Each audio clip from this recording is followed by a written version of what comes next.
I'd like to welcome you guys in today to listen to a good friend of mine, Tyler Byrd. Tyler is a performance coach and a licensed mental health practitioner. So ideally, he's going to go over a little bit of a pre-competition, post-competition, and a lot of different ways we can view our health. And like I've talked to some of you about the different aspects of how we are physically gifted athletes. That's why we are here, but how we can work on the other two podium portions, which he'll talk about, to make us either well-rounded or more fierce competitors. Okay, so welcome, Tyler Byrd. Round of applause, and I haven't even talked yet. That's a first for me. So, as Cliff said, I'm a performance coach. I'm a licensed mental health practitioner. I was a college athlete. I played college basketball, and then I do some endurance sports. I do triathlon now. So. I can understand a little bit when you're like dreading a workout. I can understand that to some extent still today. So a lot of my training and my background is actually in mental health. It's in therapy. And then I also work with athletes and coaches on how to use my mental health and use mental health to improve performance. So knowing that, I really have three topics today. One, I want to understand mental health and how it affects individuals. I hope you can understand that by the end of it. Two, how do you improve your own mental health? What are some things you can do to improve that? And then probably most importantly for all of you, what are the pre and post competition mental skills that I can have that will increase my performance? That's really what all of you probably want to do. So knowing that, knowing just what I do, what my background and what the goals are for today, you all have a card in front of you. Go ahead and write down one thing that you think if you take away from today, it'll improve your performance. So one thing you want to learn based on those objectives.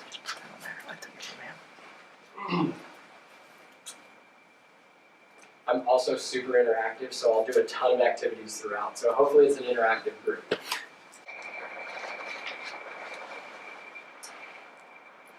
So at the end, I'll reference this card again, and if I haven't answered your question by the end of this, please feel free to let me know that. If I do answer your question, just make a note if you still have room on the card of what you learned or what you got from it. I also know that some of you potentially may have to leave. If you have to leave, you can get up and walk out. You're not going to bother me at all. Or if you just don't like the presentation, you can maybe get up and walk out if they're okay with it. So I'm gonna start with another activity. When it comes to understanding mental health and how it affects individuals, what I want you to do, you have a paper with two triangles on it. Go ahead and flip that over and just write the number 1. And I want you to just close your eyes if you need to and think of your absolute best athletic performance, the time where you performed at the best level. And just write down a couple words that jogs your memory of what that event was or what that moment was.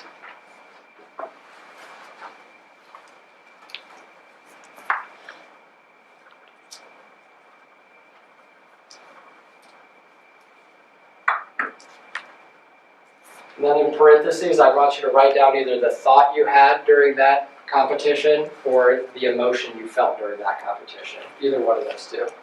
Or both if you can remember both.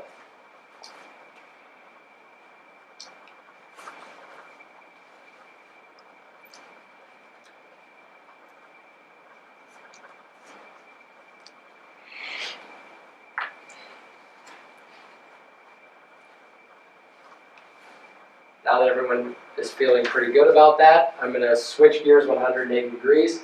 Write the number 2 and think of your absolute, maybe worst performance of the time where you didn't perform the way you wanted to.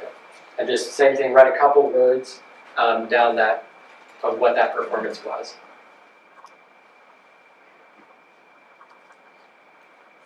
And same thing in parentheses, go ahead and write down either what you were thinking or what you were feeling, either prior to that performance, during that performance.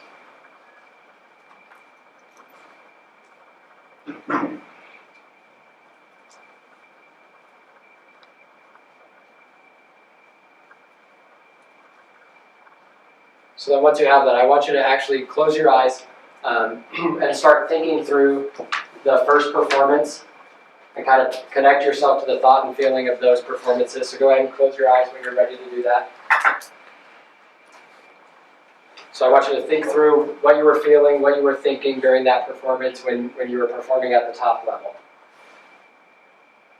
Now I want you to think through that second where you performed at your worst and think through kind of what you were feeling, what you were thinking during that second performance now, maybe the time where you didn't perform as well. And with your eyes still closed, I want you to go ahead and raise your hand if there's a significant difference between the thought and the feeling between those two performances. Go ahead and put them in the air. Or if it was more related to physical, keep your hand down. Okay, go ahead and open your eyes. Okay, almost every single hand went up. Essentially, what that tells me is all of you pretty much understand that thoughts and feelings are a huge component of athletics. Cliff actually stole a line that I was going to say. All of you are here in this room because physically you have a lot of gifts and a lot of skills. You wouldn't be at this level if you didn't have the physical abilities to do that. So when it comes to mental health, here's kind of how I view it. On this bottom here is physical. So on the triangle, go ahead and write physical along the bottom here. This is what Cliff meant by all of you were recruited here because you have physical skills that say you're a Division I athlete, that you're able to compete at a very high level. How many in here have worked really hard to get a lot of physical skills and have done a ton of training to put into that? Pretty much everyone, yeah, right? Everyone's done a lot of work with that. When I say the term mental health, what do you guys think of? Go ahead and just shout it out. Therapist, yep. Stability. Say that again. Stability. Stability, yep. How you can act in a situation like by thinking through. Yep. You're thinking through things, how you act, right? So all of those things are related to mental health. Therapist is definitely one. That's what I do a lot of my time is in therapy. For you, what I want mental health to be is mental on this side. Hopefully you can read my handwriting. Emotional on this side. Is anyone a math major by chance? Or anyone know what an equilateral triangle is? Cliff tried to draw one up here. That's pretty close. What's an equilateral triangle? All sides are equal. All sides equal. Good. Okay. So that's what this is all sides are equal. Mental health really comes down to these top two sides here.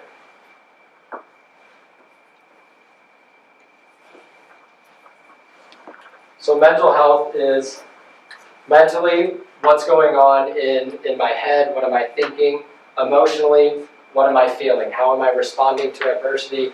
What are the emotions that affect me and affect my performance? So that's really the hallmark of what we'll talk a lot about today. I'm not going to focus a lot on the physical. I'm not a super great runner. And so Chris, Jill, Cliff, they're going to do everything they can to physically give you the skills and what you need. This is through practice. How long do you guys practice a day usually? What's a typical practice? A couple hours or whatever. Couple hours, right? How many of you spend 2 hours on mental and emotional training a day? Do you? Awesome. You're doing awesome. No, that's great. There's usually one in every group I do that says, yeah, I do some mental and emotional training. This part is based on that first activity we did. This part is just as important as the physical part because all of you said the main difference between my best and worst performance wasn't a physical issue. It was the mental and emotional issue. So next thing I'm going to have you do, there's another piece of paper underneath there. That kind of explains what mental health is. Now we're going to segue kind of into how does mental health affect me. So on the top there, the top row, what I want you to think of is all the roles you play. All of you are in here because you're student athletes, right? So student is a role you play, athlete is a role you play. Go ahead and fill out that box across the top, that row right across the top. Sorry, and can I say this real quick? So when I say that, it's like this. Fill this one out with your role. Sorry, I should explain that. Got me. You actually put one in each box. Yep, put one of your roles in each box. So student, athlete, anything else you can think of.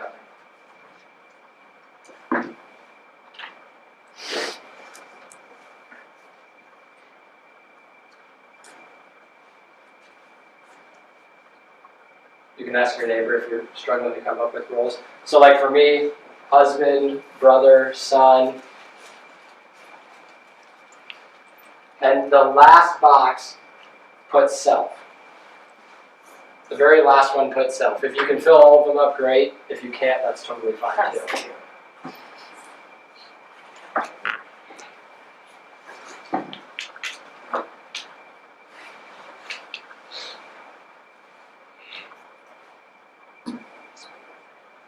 Okay, once you have all of your roles filled out, the larger of those two rows is where I talk about responsibilities, right? All of you in here have responsibilities in every one of those life roles. So when you're thinking responsibilities, we can talk as a group athlete and fill these out as we go. What are some of your responsibilities as an athlete? Eat right. Train, eat right, yep. Sleep, lift, Have good grades. grades, yep.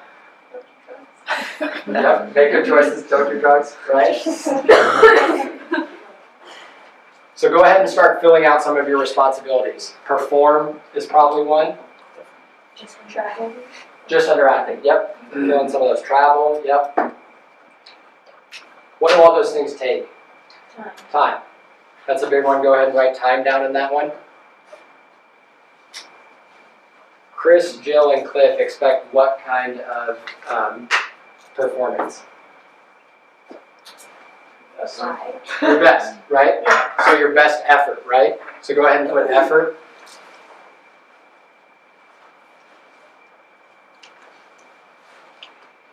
Good attitude. Good attitude, yeah.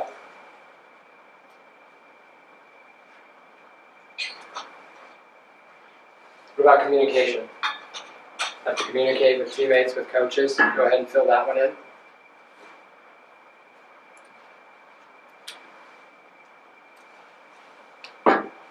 And then go ahead and start to fill in some of the other roles. Now that you kind of have an example of how you would fill one of those out, fill out all the other responsibilities you have within all of those.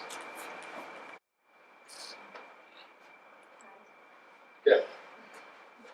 Smart group. Any other ones that show up in a lot of them? Communication. Good. Never had a group get two I was thinking right away. One other one that I think shows up in every single one. Say that again. Effort. Effort. Effort I think goes in with attitude, so I'll give you both that. Time, communication, and effort, right, are demanded in every single life role anybody start to get kind of anxious when you were thinking through this and starting to write out all your responsibilities and start thinking like, holy cow, I have a lot to try to do, right? Anybody in here think they're an awesome multitasker? Right? Yep, right? I do too, right? What I learned, unfortunately I have a brother who's a science teacher who was like, Tyler, multitasking is impossible. Our brain can go back and forth really quick, and there are people who are very, very good at that. But to try to do two things at the same time, very, very difficult. Another way that I explain this, like I said, I'm super visual. So is anyone willing to read like 3 or 4 responsibilities and just start reading them out loud of their own? Sacrifice, persistence. Yeah. Listening. Right? So sacrifice, persistence, listening. Okay, keep going. I don't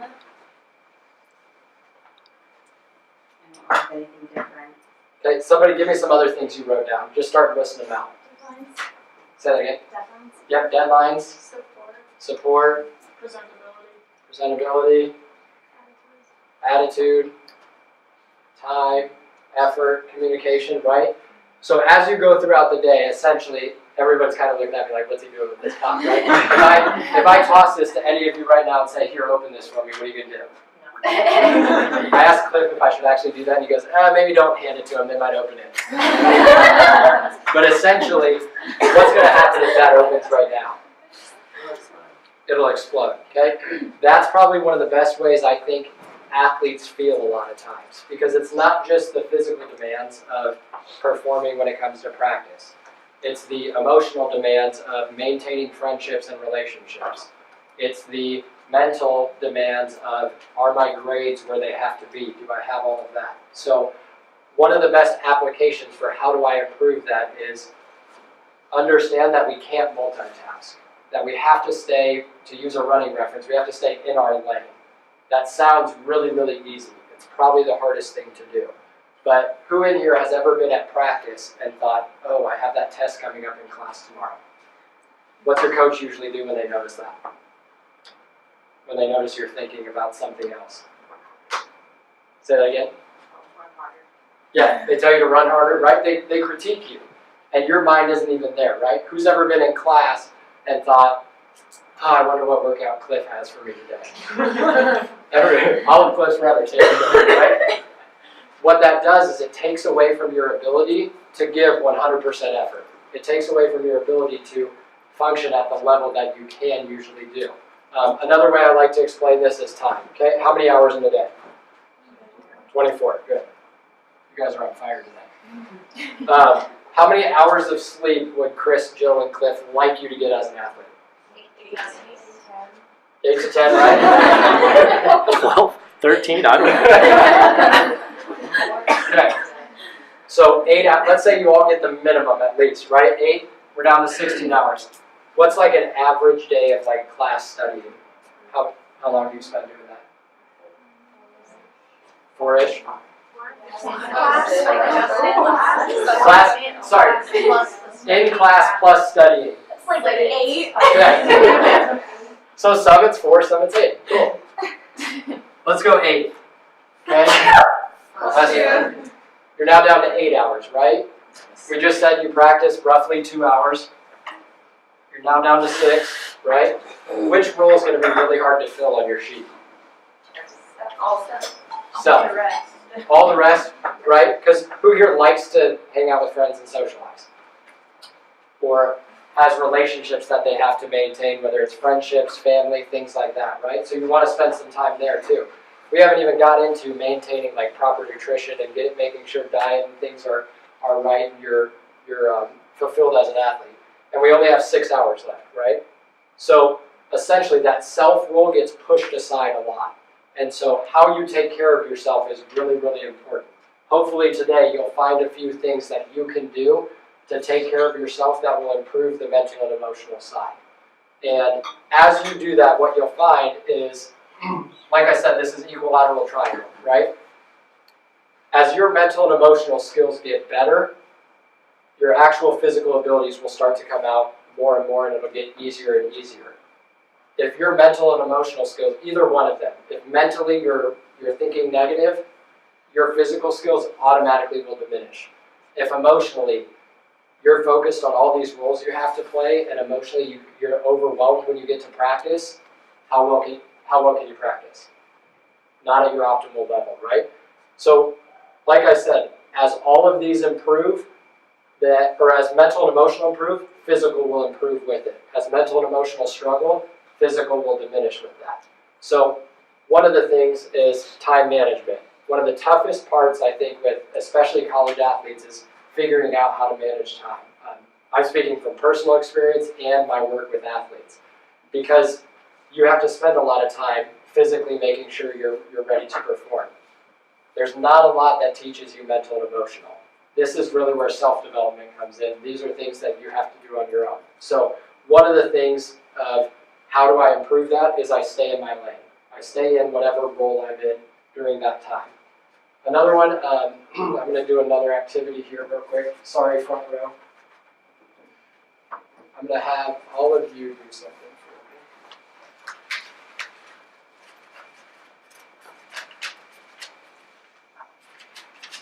There are 5 of you. Okay. So all I'm going to do is crumple these up. And on the bottom of that life roles page, I'm going to tell you what I want you to do with this, and then I want you to write your first thought down. I don't care what the thought is. So I'm just going to set this here. I'll tell you what you're going to do in a second here.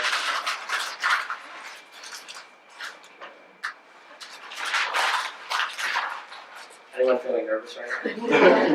Good. Good. Are you nervous at all? You're not too nervous. Okay. So like I said, I played college basketball, so I'm gonna set this here. All I'm gonna have you do is shoot that crumpled up ball into there. Okay, write your first thought somewhere on the paper. Go ahead and write the thought you have just on a sheet of paper. Yep, just on one of the papers in front of you. Okay, and then on the count of 3, okay, go ahead and take the paper, crumple it up if you need to. Okay, on the count of 3, I'm just gonna have you shoot. Okay, 1, 2, 3. Good. Did everybody see where your own went? Okay, go ahead. I'm going to start here. What was your thought? Incapability. Incapability? I got cut from basketball when I tried out. I got cut from basketball. I hope my free throws helped me out so far. Okay, good. Dang. Your thought was just dang? Yeah. Can you tell me why it was a dang? Because I'm not good at shooting. Okay. I'm going to fail and embarrass myself. Okay. So what were some of the feelings you were having? Go ahead and just say whatever you were feeling. Embarrassed, I heard. Nervous. What was your feeling? I don't know, it's a little nervous and happy at the same time. Okay, so nervous and happy. Okay. Most of those thoughts were positive or negative. Right? Did anybody make it? No. No. Does anybody think they can make it now? No. No? Okay. Do you think you can? Yeah. Okay. You want to try again? Yeah. Okay.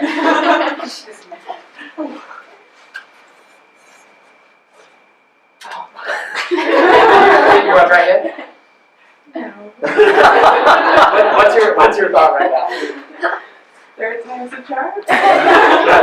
So I've done that. I do this exercise with every person I've ever met with, and something always stays consistent when I do this. The initial thought when I put someone on the spot like that, because none of you had any way to prepare for this. The initial thought usually is something about I'm going to miss it, and it's usually negative. And I've never had a person make it on their first. I take that back. I had one person make it. He was a high school basketball player, so he was pretty good. But inevitably, what has always happened is your thought was the only thought that was semi-positive, right? It was I hope my free throws have practice has helped. Did I say that right? Okay. So it was I hope this helps. So you were the one that when I said would you want to try this again, you kind of looked like yeah I would try it again because you'd already seen it and you probably have the best, easiest direct line to it, right? Sorry, you were the furthest away. Your thought was like there's no way of happening. And all of you were actually pretty close. So essentially what this leads me to is another triangle. I don't know why everything we do is triangles, but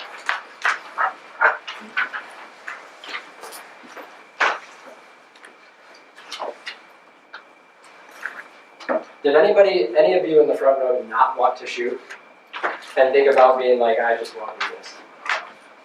Or did you do it because I told you you had to? Yeah. Okay. Yeah, There's there's a lot of times where you Yeah. If I made it, that would have been awesome. Yeah.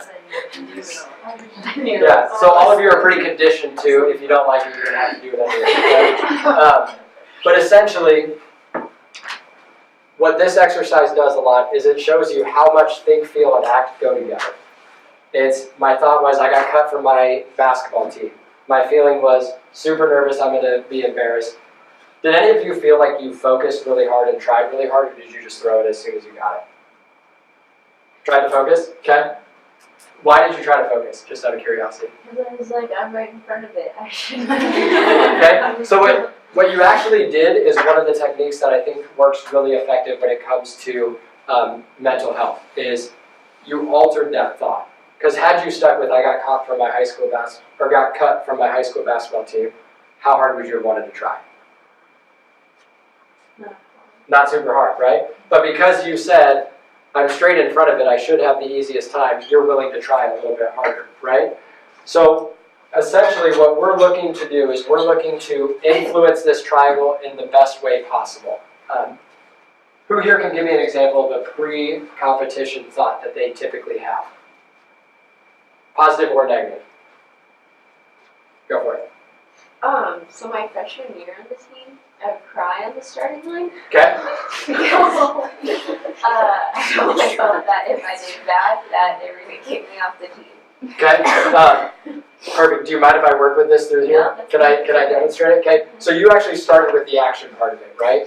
The action was crying at the starting line, right? Literally, there are photos of me crying. Yep. I appreciate the vulnerability and the honesty right now. This is how what it's doing. But so the act though is crying there because the feeling is what? Terror? I don't know. Yeah, I would say probably terror or sadness, right? Because if you get cut from the team, Yeah. yeah. So there's the feeling now is terror because it all started with what thought? If I do that, I'm gonna get cut. Right. If I do bad, I'm going to get kicked off the team, or I'm going to get cut, or they're not going to want me here. That's how powerful the think part of it is. Can anybody tell me which one you have 100% control over? There is one actually. Think. So I hear some of each. I hear think, I hear act. Feel. Act. Okay? It is actually this one. I'll explain why here. How many in here have ever had a song get stuck in their head? Sorry for the song that's stuck in your head now. Okay? How many of you in here have had that song get stuck in your head and your thought is, I just, anything but that song? And then that song plays again and again. Right? So the thoughts that come in, we don't really control. I'll do another quick exercise here. Don't think about pandas. Who just thought about pandas, right? All of you are like, dang it, I'm thinking about panda right now. They're so cute. So the think part, we don't get full control over. We'll talk where we do have control. Action. Here's how I explain this. Now that you're all in kind of, does anyone still live at home? Okay. Who makes you clean your room? Okay. So that's everybody's first answer. How? It's her house. I don't know. It's her house, right? Who actually cleans the room then? Me, Okay. So who makes you clean it? myself. Yourself, right? I ask that question to a lot of people, and how I usually respond to it is, okay, when's the last time mom picked you up, carried you around the room, and used your arms to pick things up? They usually laugh because it's kind of a crazy scenario. But you actually make the decision to clean that room. So that's why action is, Cliff and Chris and Joe probably won't like this, but they give you a workout, and the only way that workout gets done is if who decides to act. You could literally say, no, I'm not going to do that. I wouldn't advise that one. You can say it, I wouldn't advise it. Feeling. Why do we not control the feeling? Anybody know why? Connected to the thinking. Yep. The initial response. Right, it's more of an initial response. Here's how I'll explain this one. Who here has ever PR'd in a meet or competition and not won? Okay, most people, right? Has anyone been fortunate enough to not PR and won? No, that's awesome. There's usually one in the group who has that happen. Okay, those of you who have PR'd and still lost the event, how many of you were upset that you didn't win? Okay, how many of you, let me ask this, when you didn't PR but you still won, were you upset that you still did not PR? Okay, so feeling we don't really control. Feeling is going to come in whether we like it or not. Cliff, you raised your hand that you've PR'd and not won in a race, right? Were you still upset that you didn't win? Or were you still happy? I was content. Content, okay? Would you have liked to have won? Absolutely. Okay. So the reason I use that example is we don't really get to choose our feelings. Anybody ever just wake up and you're like, it's a good day, I'm feeling pretty good. And I guarantee you everyone's woke up and been like, don't talk to me, today's not the day, and you have no idea why. It's just the way you wake up, right? So feelings, essentially what I seek to do with this one, when it comes to you're emotionally getting stronger and getting more competitive, is letting go of the feelings. All of you are probably like, great, another person who tells me to let go of feelings. It's really, really hard to do. So we'll talk actual application. How do we acknowledge a feeling and let it go? Thinking with this, does anybody know when we get control of our thoughts? Or how you get control of your thoughts? Or want to take a shot at it? It's like when you become aware that you're thinking of Perfect. something. Yep. Once the thought's in our head, now we have control. Now you can start to decide, how is this thought helping me? And is this thought helping me in general? So let me give an example. Who here can tell me one of their negative thoughts before a race? Like a negative thought that just comes in, not one they choose, it's just you step up to the race and that's the first thought. Okay, go ahead. I could hit this hurdle. Okay, perfect. Is that a true thought? Yes. Yes, there is a chance you could hit a hurdle, right? Now let me ask you a better question. Is it helpful? Why? Because I feel like it almost like tricks me into not having good form and then hitting. And then you hit a hurdle. Exactly what you're talking about is basically when our mind thinks something, our body seeks to prove it right. Because who here likes to be told you're wrong? Nobody, right? So your body will actually follow what your mind says. So I don't care if a thought's true or false. I only seek to answer, is this thought going to help me or is this thought not going to help me? If it helps me, that's what we want to keep in our head and that's what we want to keep repeating. If a thought is not helpful, what do you do with it? Get rid of it. Get rid of it. That's one option. There's one other option you can do. Turn it into something else. Bingo. Reframe it. Turn it into something different. So can we try to change yours? How would you change yours? If it's, I don't want to hit this hurdle. I honestly like do that because I always will like be like, okay, I could hit this hurdle, but then I'm like, nah, I'm gonna go over it. Okay, perfect.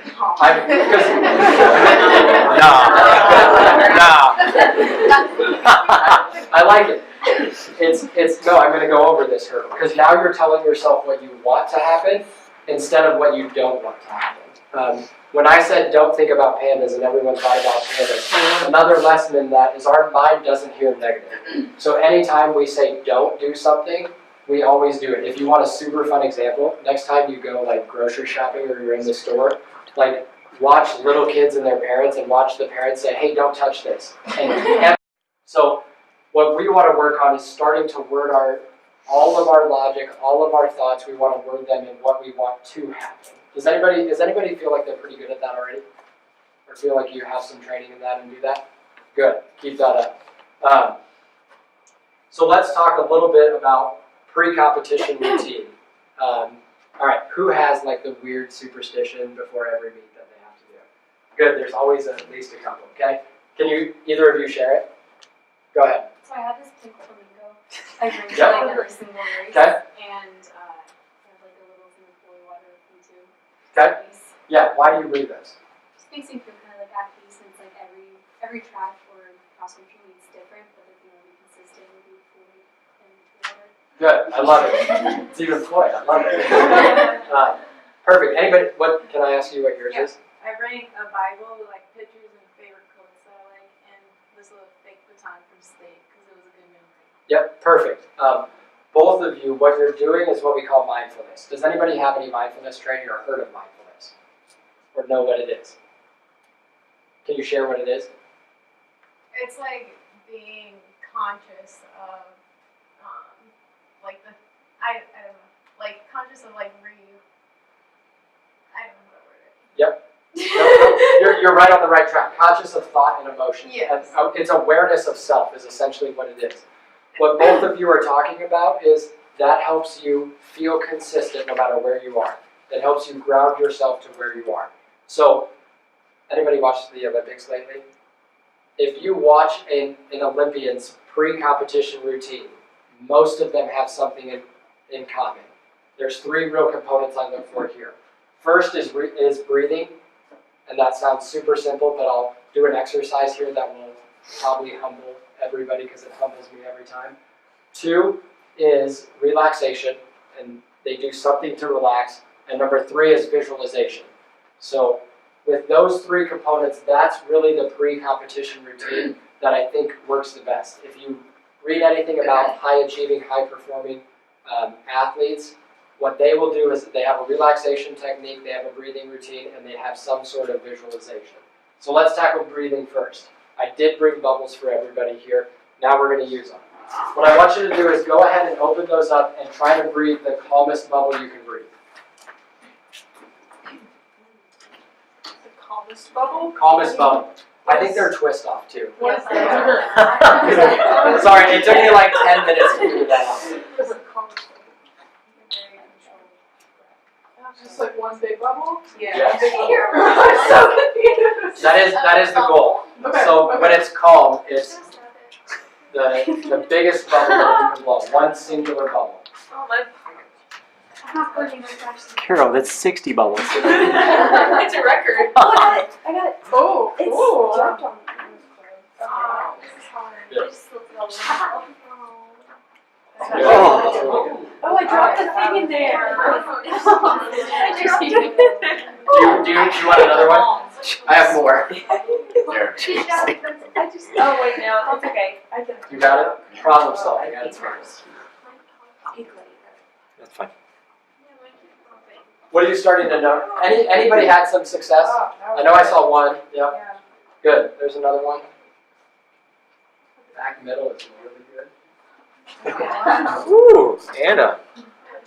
That was very good. What are you starting to notice about the breathing? Yep. It's consistent. It's controlled. What do you have to do before you can blow the bubble? Breathe in and think about it, right? How do you have to breathe in? Yep, always has to be a deep breath. So, has anybody ever practiced like deep breathing, like relaxation type breathing? Okay, so what I'm going to have everybody do here, we're going to do it together. What I want you to do is go ahead and close your eyes again. And I want you to just take your hands and rest them on the upper part of your stomach. Okay, and with your eyes closed, when we breathe in, we always breathe in through our nose. So go ahead and breathe in, and you want to count to about 3. And then breathing out is always out through our mouth. And go ahead and just keep doing those on 3 counts. What you should notice when you breathe in through your nose is your stomach should actually fill with air, and your hand should raise when you're breathing in. When you breathe out through your mouth, your hand should actually compress and your stomach should compress in.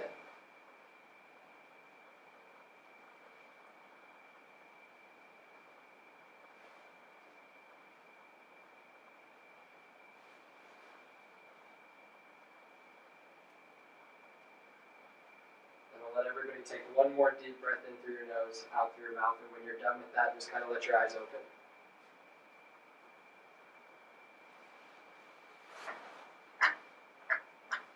Okay, good. Anybody feel like super calm now? Anybody yawn when you did that? I didn't say anybody. You just did? Okay. Yeah. So what that does, that sounds like a very, very simple thing, right? Who here breathes that way before a competition? Okay, good. A few people, right? Who here thinks if my breathing was that way before a competition, my heart rate would be lower, my body would be way more relaxed, right? That's really what we're looking for, because what breathing does is it sets the stage for relaxation. Breathing allows us to get our body now into a state where it can actually relax. So I'm going to have you, does anybody do yoga in here? Okay, good. Yoga is one of the most beneficial things for mindfulness and relaxation. So what I'm going to have everybody do is just sit with your arms kind of at your side, palms up, okay? Eyes closed again. And I want you to just try to relax your body. And I want you to specifically pay attention to where you feel tension or tightness.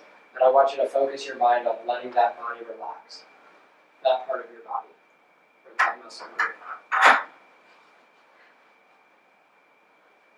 And if you need to, think of a warm blue light, whatever color is comfortable to you, kind of scanning over that specific muscle group that's really tight.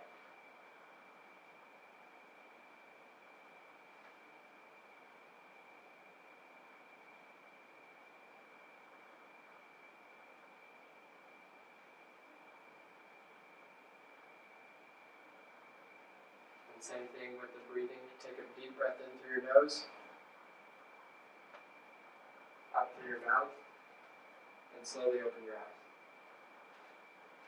Anybody notice a certain muscle group that was super, super tense when you did that? Okay, can you share it? Yeah, like my shoulders, like up here. Okay, did you actually feel it start to loosen up a little bit? A little bit, yeah. Okay, any certain color you had to think of for that? I thought of blue. Blue, because I said blue? Yeah. Anybody ever think of a different color for calming? Pandas. Pandas, right? So that exercise is very, very difficult. It works best actually laying down. There's an actual script I can give coaches that can take you through that. Relaxation sets the stage for visualization. So as I said, it's breathe, get your breathing under control first, relax your body, and then visualization takes place. The reason this part's so important is what we want to create is that neuromuscular connection between our thoughts and our emotions that already will connect to the physical training that you do. So all of you are in practice all the time and constantly striving to hit times or jumps or distances or throws, things like that. So what relaxation and visualization does is it allows that critical mind to kind of get out of the way and let your body take over and do what it's best doing, which is what you've done in practice. So visualization essentially is what are you thinking pre-competition, okay? Does anybody know who Pele is? Is anyone a soccer fan? Nobody knows Pele? Okay, From the movie, what's the movie about the soccer kicking and screaming? Pele ball. actually, yes, they do reference that. That's a great, yeah. That was good. Yeah. Come right in and throw it in. So, Pele is probably the greatest soccer player to ever play. He had a visualization routine before every game. He would go to the corner of a locker room, he would lay down, put a towel over his head, and he would think back to his childhood. And he would think back to playing as a child and dribbling through defenders. He would think back to the love he had for that. And so anytime he was on the world stage, he would actually go back to childhood. He'd take the past and all the good memories he had, and he wouldn't just take the thoughts, he would apply the feeling. So he would get himself into that emotional state of, this is why I love to play. After about 30 minutes, he would get up and stretch, and he would start to think through how he wants to perform. So, like I said, not the negative things he doesn't want to have happen. He would start to say, I'm going to dribble through defenders, I'm going to shoot here, I'm going to score here. And what it did is it primed his brain to basically, when he started to compete, go out and do the things he needed to do. Has anybody in here ever tried visualization? Okay. Have you had success with it? Good. Because your body has already proven in practice that you can go and do the things that you need to do at a meet. The tough part is when your mind gets in the way, it shrinks this down, and physical becomes really hard. So those are a lot of the pre-competition. Does anybody know what Michael Phelps does before he swims? Anybody ever seen him? Cliff's doing it right now. Yeah, good. He basically stands up there and he like flaps his arms, doesn't look like it's humanly possible, and like smacks the middle of his back. And so anybody know why he does that?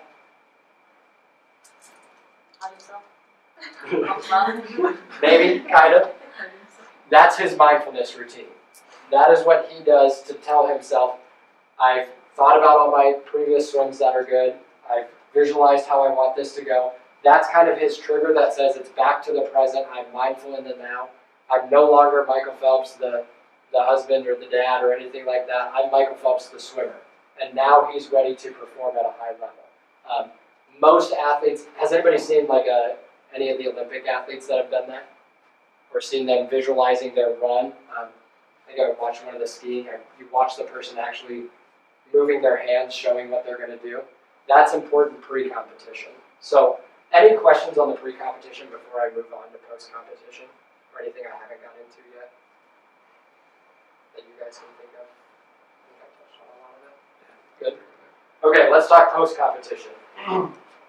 What's the number one complaint that you have of yourself post-competition, most people? Okay, didn't do well enough. What else?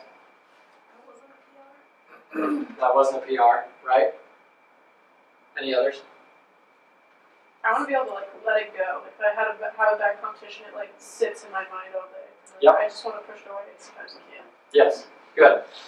So essentially, what all of you are kind of talking about there is outcome dependency. Does anybody know what outcome dependency is? It basically means dependent on that outcome, that dictates everything about my mental and emotional state, right? We talked earlier, a lot of you had PR, right? And still not won an event. But you were able to say, hey, as long as I PR, that's good. Who here PRs every single meet that they go? Nobody, right? That's probably pretty impossible. If you can do that, then you're probably like unreal at this. That's just not going to happen. PRing is really tough to do because every time you set a PR, that physical skill has to improve. And there's only so much your body can improve. Now what you're trying to do is maintain consistency.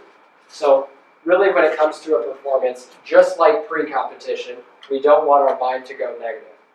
Your mind is going to be self-critical because what we know from studies of the brain is it will think of your 10 worst events before your single best.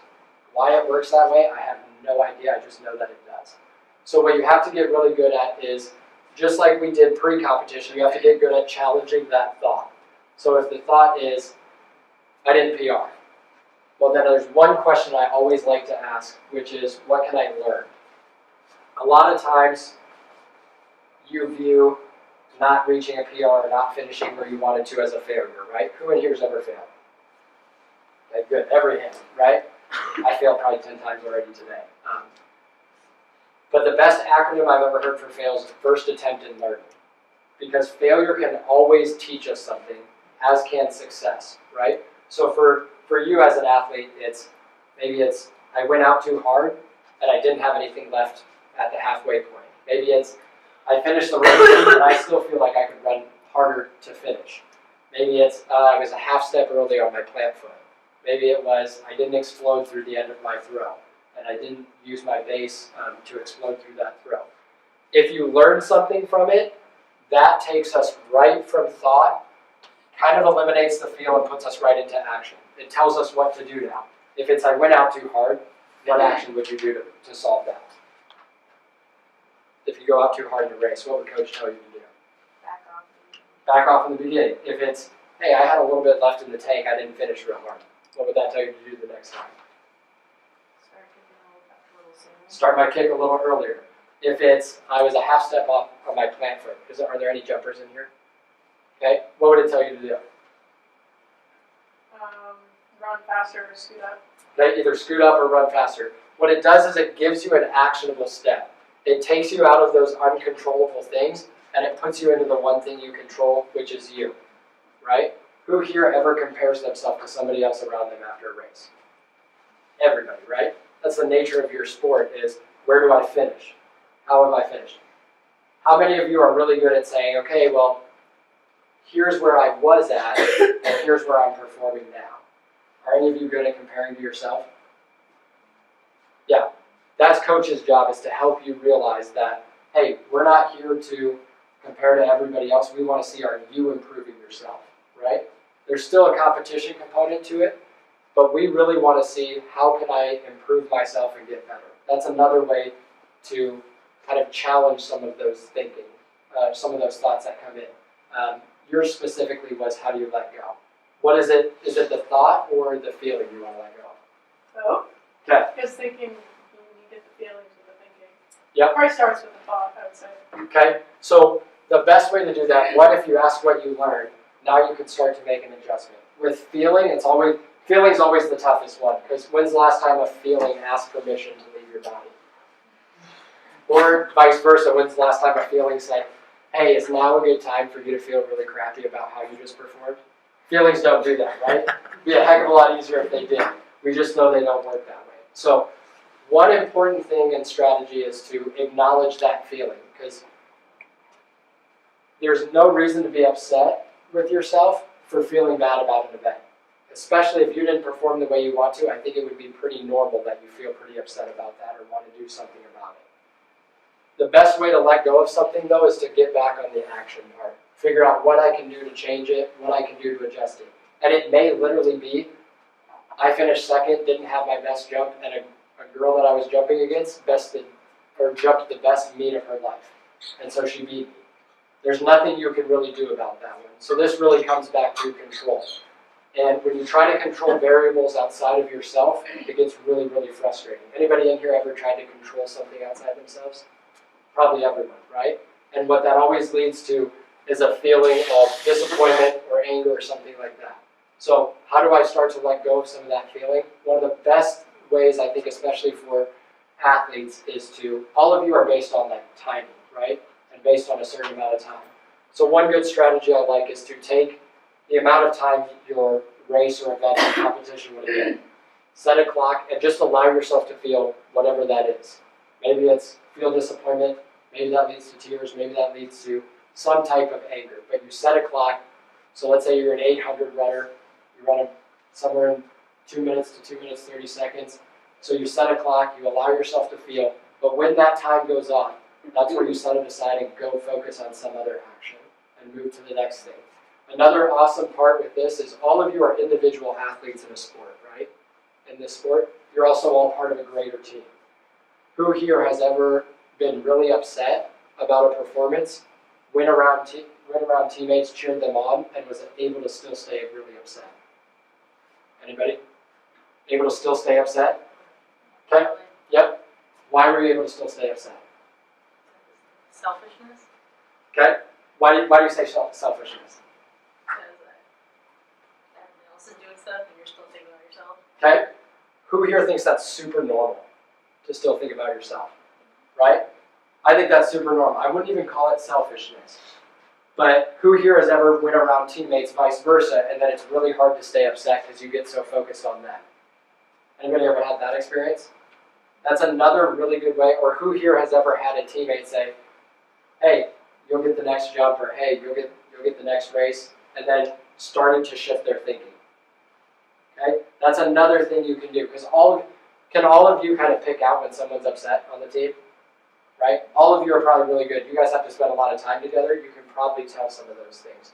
So what you want to be able to do is let go of that feeling, let go of that thought, try to shift it to something positive, and if you still can't, get back to whatever the action is that you can do. Paper where you have 1 and 2, you have the best experience and worst experience you've had. Underneath that, what I want you to do is just write down your 3 best qualities. So think of your best friend and how they would explain it.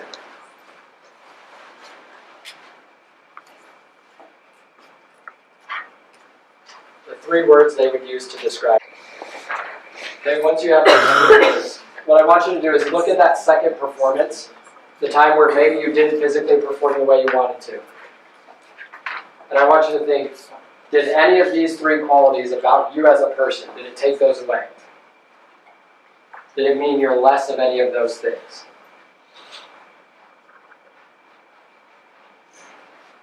You don't have a sheet. That's okay. Do it mentally.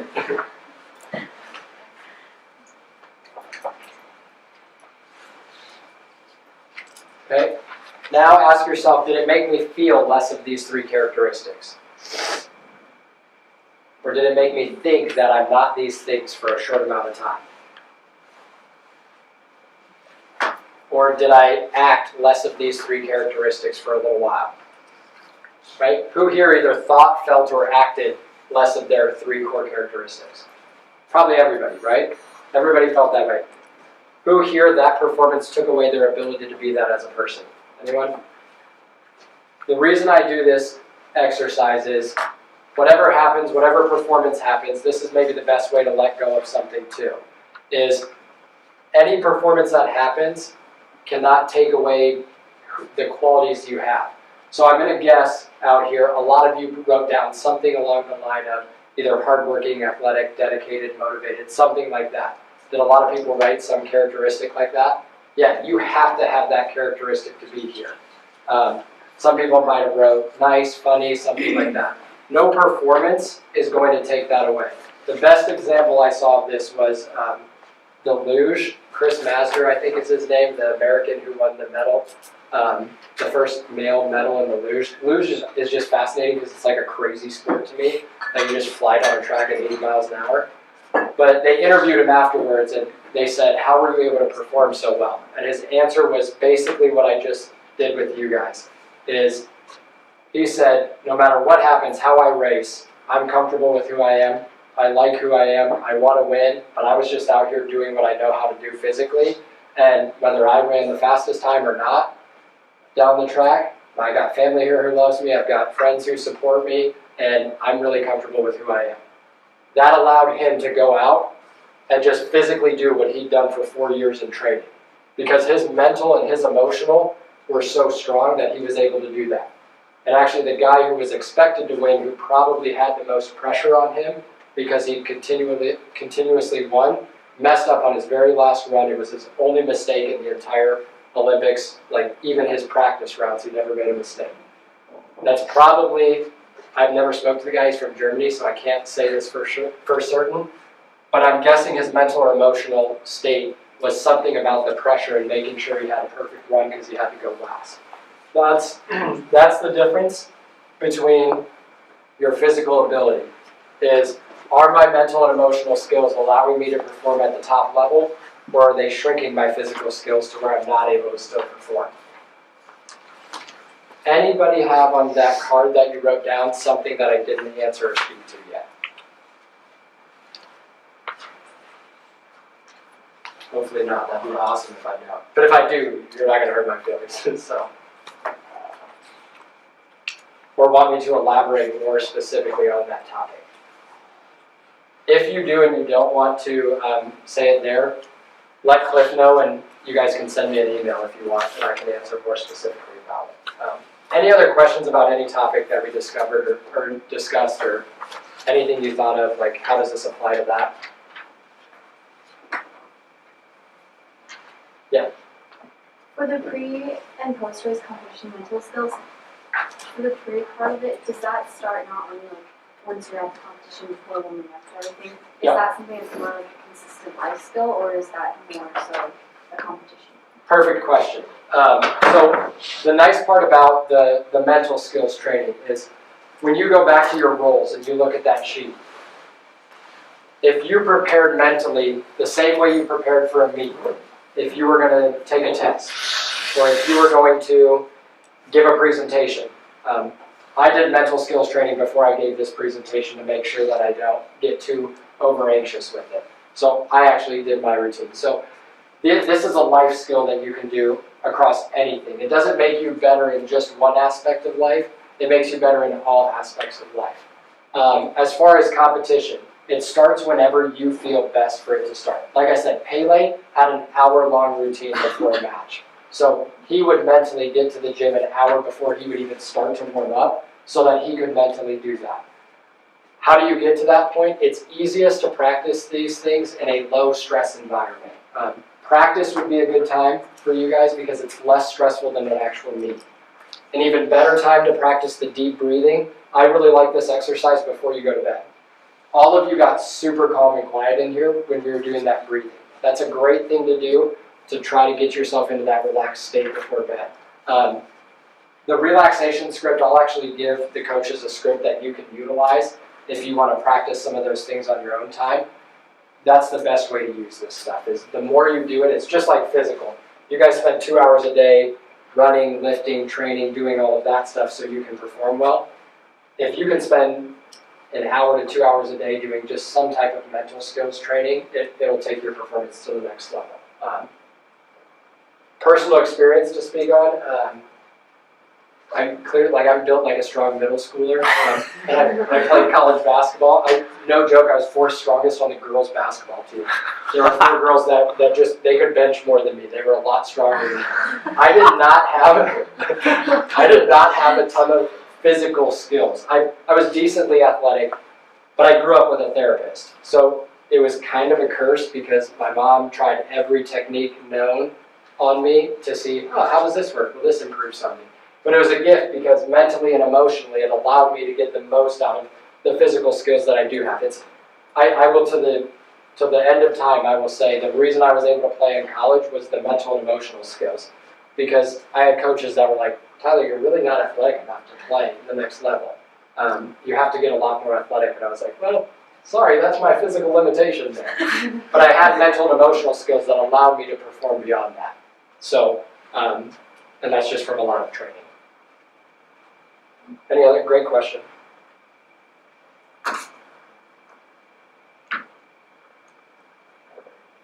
Coaches, anything else I didn't get to? I'm trying to remember if there were. Oh man, you cleared it all up. Okay. And there's definitely a lot more I can do with just specific aspects of it. If you have further questions, reach out to me, let me know. So.